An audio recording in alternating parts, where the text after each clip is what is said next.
Vamos a abordar el día de hoy un tema recurrente a diario en los noticiarios del país, Latinoamérica y por supuesto en la locomotora de la información, no es la excepción. Nos referimos a la corrupción. Vamos a tratar este tema desde el punto de vista de tres connotados filósofos como son Sócrates, Platón, Aristóteles. ¿Qué es la corrupción? Hace 2400 años, estos tres hombres ya sabían exactamente por qué quizás los gobiernos de hoy fallarían. Y es que a menudo pensamos que la corrupción es un dilema de dinero bajo la mesa. Sin embargo, para los padres de la filosofía occidental, el problema es mucho más profundo al ser denominado como una enfermedad del alma y del propósito. Para entender su filosofía, aquí les presentamos el pensamiento de cada uno de ellos de manera sintetizada. Para Sócrates, el problema es la ignorancia. Él creía firmemente que nadie hace el mal queriendo. Para él, no es listo el político que actúa de manera corrupta. Aunque se crea un sabio, en realidad es un ignorante profundo, que confunde el placer inmediato con el verdadero hacer el bien. Quien realmente sabe lo que vale la justicia, nunca la traicionaría. La corrupción empieza cuando se apaga la razón. Para Platón, el problema es el egoísmo. En su libro La República nos advirtió que las formas de gobierno se pudren cuando los líderes dejan de ser servidores públicos y se convierten en dueños, cuando el poder se usa para llenar los bolsillos y no el estómago del pueblo. Y es así como el sistema inevitablemente colapsa hacia el caos. Para Aristóteles, el problema es el olvido del propósito. Fue el más pragmático. Clasificó los gobiernos en puros y corruptos. La diferencia no radicaba en quién tenía el poder, sino para quién lo usaba. Si gobiernas para todos, eres un rey. Si gobiernas para ti, eres un tirano. La corrupción es, por lo tanto, privatizar lo que debería ser público. La corrupción no es un fallo del sistema como creemos, es un fallo humano que ocurre cuando el interés privado secuestra al bien común. Esta es la introducción, Adrián Ramos con el desarrollo. Muchas gracias, Gustavo. Así es, mucho se ha hablado de la corrupción, mucho se ha hablado de sistemas de anticorrupción y ¿en dónde radica y por qué se da? Si bien se habla de un cáncer de la sociedad, eh, en realidad es la misma actitud que tendría una célula cancerígena, por ejemplo, en el cuerpo humano.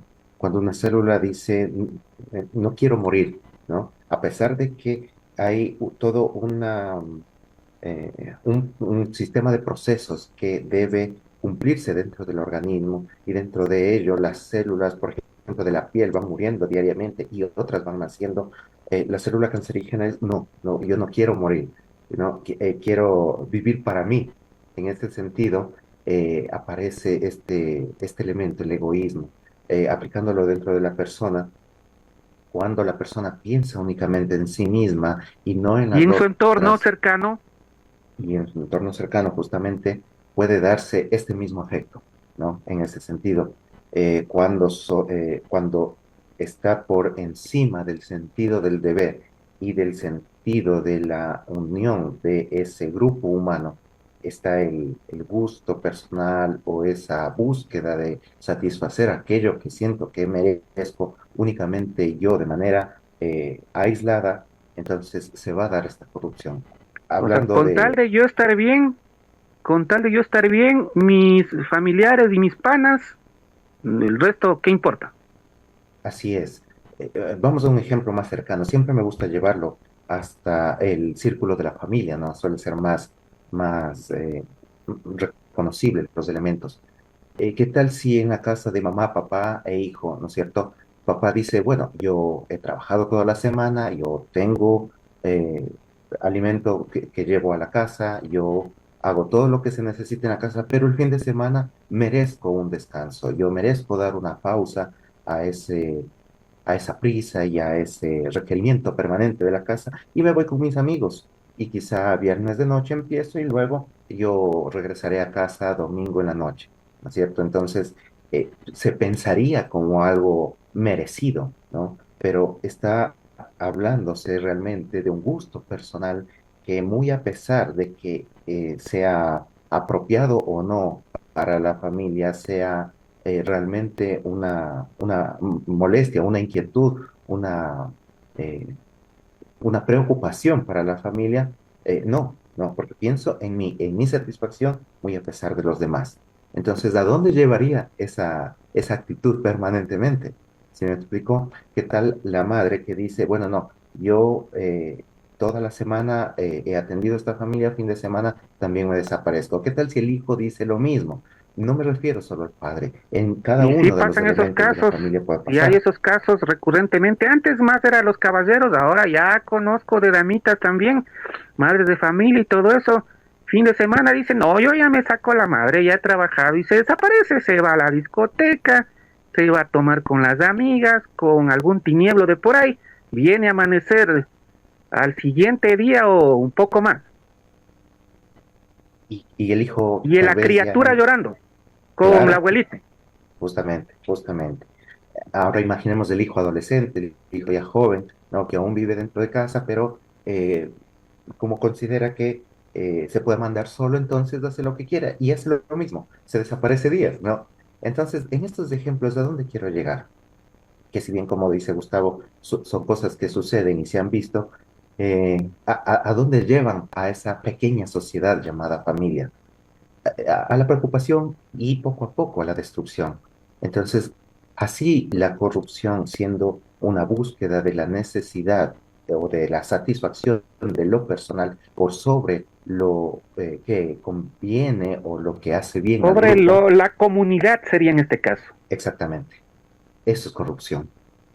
Porque hay dos elementos aquí, no solo el gusto o el querer personal, que está bien, no satanizamos tampoco salir con amigos o festejar en ese sentido, siempre con mesura, solo que Con hay, moderación, en la justa medida y sin hacer daño a nadie, pues. exactamente, y ahora, ¿pero por qué? A ver, pero Gustavo, ¿cómo me va a decir que no puedo salir si yo debo salir? A ver, es que una cosa es haber estado soltero y otra es haber decidido casarse y formar una familia. Y cuando uno toma una decisión, debe asumir la consecuencia de esa decisión y la responsabilidad que implica esa decisión. Cuando uno decide formar familia, es superar o significa superar ese gusto personal por sobre, o más bien sobre eso estaría un deber colectivo, un deber de unidad familiar.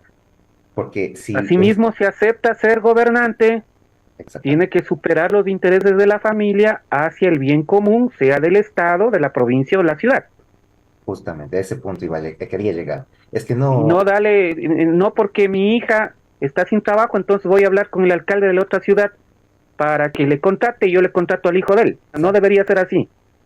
ese es el punto.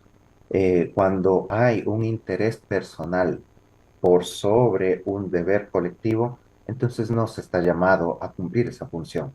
No porque no se pueda, sino porque no hay aún conciencia de esa realidad del conjunto, de la comunidad, como dice Gustavo. Cuando no la hay, entonces esa autoridad está destinada a Caos. ese efecto de la corrupción, como hemos dicho. El caos, la decadencia, De la aquello, ruptura del tejido social. justamente. Porque ¿qué pasa? Que además de aquello mencionado, hay un grado o una cantidad de dinero invertido en esa candidatura, ¿no? Entonces va a haber, Y no si es hay esa cualquier cantidad. necesidad, exactamente, ¿Y de dónde sale esa cantidad? y luego se va a querer recuperarla, tomarla de regreso. ¿Por qué? Porque hay desde un inicio ese sentido de yo voy a invertir esto, yo debo recuperar esto. Entonces, al fondo al que quiero llegar o a la idea a la que quiero llegar es, la corrupción nace por una falta de conciencia de comunidad y una supremacía de una satisfacción personal por sobre los demás, Gustavo. Ignorancia, egoísmo. y olvido del propósito, tal como lo dijeron 2400 años atrás Sócrates, Platón y Aristóteles. Qué pena, Adrián, estamos con el tiempo, 7 de la mañana con 59 minutos, su minuto final para la conclusión. Muchas gracias, Gustavo. Y ahí podemos ver una aplicabilidad, una practicidad de la filosofía. La filosofía no es algo intelectual, no es algo para saber de memoria de Solamente. Aristóteles, Platón o Sócrates, ¿no? Sino eso, cómo aplicarlo hoy, cómo aplicarlo en uno. Porque si queremos buscar la corrupción en autoridades, hace falta primero verla en uno. Si también está cayendo en ese sentido de satisfacción personal antes que un deber de comunidad, ¿no? Entonces, la filosofía permite volcar los ojos hacia uno, hacia cómo uno está actuando, qué decisiones va tomando y qué tan responsable va siendo de las consecuencias de esos actos y de esas decisiones. Es por ello que no, Acrópolis como escuela de filosofía permanentemente abre espacios como estos, no solo para hablar, sino también para actuar. Para practicar. Así es. Son las 8 de la mañana en punto, finalizamos el segmento de los días lunes, pienso luego existo, y pasamos de estudios centrales con nuestro compañero y amigo Chester Chita. Gracias, Adrián, gracias, Gustavo. Adelante. Gracias, Adrián, gracias, Gustavo, ¿no? Este espacio de todos los días lunes que nos permite reflexionar, pensar y seguir aprendiendo a través de este espacio de noticias. Así nos vamos despidiendo, dándole las gracias a cada uno de ustedes por haber formado parte de lo que es hoy Radio Aventura 107.1, la primera emisión de la locomotora de la información. Deseándoles un excelente día, que Dios les bendiga en este inicio de semana y nos vemos en una próxima emisión. Chao, chao.